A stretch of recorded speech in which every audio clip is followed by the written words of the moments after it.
Mr. Director, I'm going to try one more time on the PDB of August 6th, and I'm going to stop talking about it. Because sometimes when the PDB is read here or on television stations, it's only sort of half read. So I'd like to read the whole sentence if I can. On the first page of the PDB, and you'll grant me, I suspect that almost all of the information in the PDB relates to the period 1998 or 1999, 3 years before September 11th. Is that correct?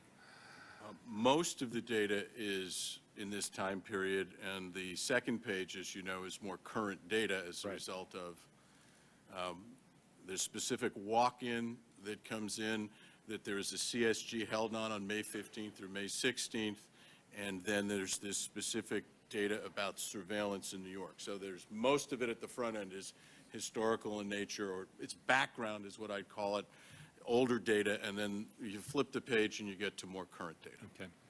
Near the bottom of the first page, it said, Al-Qaeda members, including some who are U.S. citizens, have resided in or traveled to the U.S. for years, and the group apparently maintains a support structure that could aid attacks.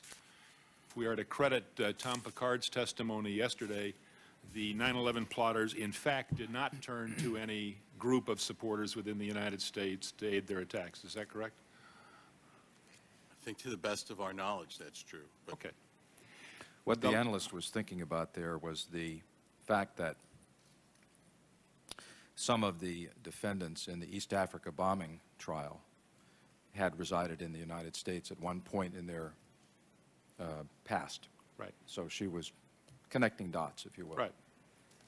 Last paragraph on that page. We have not been able to corroborate some of the more sensational threat reporting, such as that from a service in 1998, 3 years earlier, saying that bin Laden wanted to hijack a U.S. aircraft to gain the release of Blind Sheikh or other U.S.-held extremists, and that turned out not to have anything to do with September 11th. Is that correct? And the concept of corroboration, of course, is, Commissioner Lehman, did you get another piece of human? Did you get another piece of SIGINT? Is there a walk-in who's come in to tell you the same plot? So corroboration is just, do you have more than one source, and is it valid? So that's what we meant by corroboration.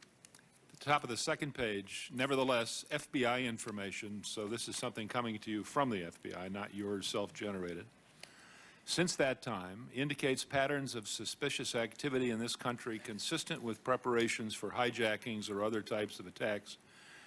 But the only reference here is including recent surveillance of federal buildings in New York, which turned out to be, according to the FBI, Yemeni tourists. Is that right? That's what we've been told, yes. The FBI is conducting approximately 70 full field investigations throughout the U.S. that it considers bin Laden related. FBI testimony here yesterday sort of downplayed the notion that there were 70 full field investigations going on because they said each person being looked at constituted a separate full field investigation, something that was sort of news to us on the panel yesterday. I have to leave it Right. to the director this afternoon to clarify whether the number is correct or incorrect. Okay. On page 8 of your prepared statement, Mr. Director, you say, fourth, the DCI has to have an operational and analytical span of control that allows him or her to inform the President authoritatively about covert action and other very sensitive activities. What does that mean? It means to me that there are a range of activities. The President grants authorities for the director of, you pick the whatever you want him to be, that I believe that that person has to be intimately tied to the Directorate of Operations carrying out that covert action and has to have an ability to understand other sensitive collection and other activities with some intimacy to be able to tell the President authoritatively not only how you're operating, but what the risks are, what the political downsides are. Somebody has to be responsible and tied to the people who are carrying out those activities is what I meant. And we don't have that now? No, we do. We do. You have it in the form of the current DCI. You? Yes. Okay. And we should not change that, in your view? Well, I think it's something you need to think about quite carefully. I wouldn't. Okay. Or you can, again, as I came back, you can restructure the way I'm structured, but I would not take that kind of line authority from a person that has a direct report for the President who also has a chain of command to the people that are executing these operations. Is there any reason why the domestic intelligence functions of the FBI could not be placed under the CIA?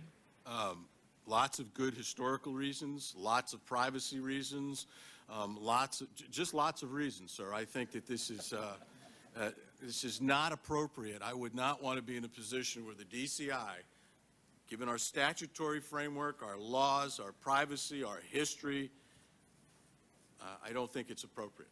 Why is This is the last question, Commissioner. Why is privacy more of a concern under the CIA than it would be under the FBI? Well, sir, since, I don't want to be flip about this, since we operate almost extensively in an overseas environment, we operate with a certain degree of impunity with regards to other countries' laws.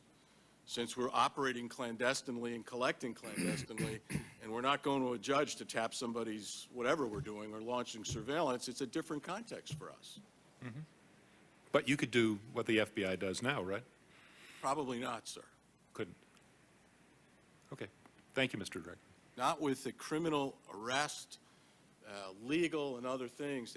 That is not something that I think we are competent to undertake in the current structure. Thank you, Mr. Chairman.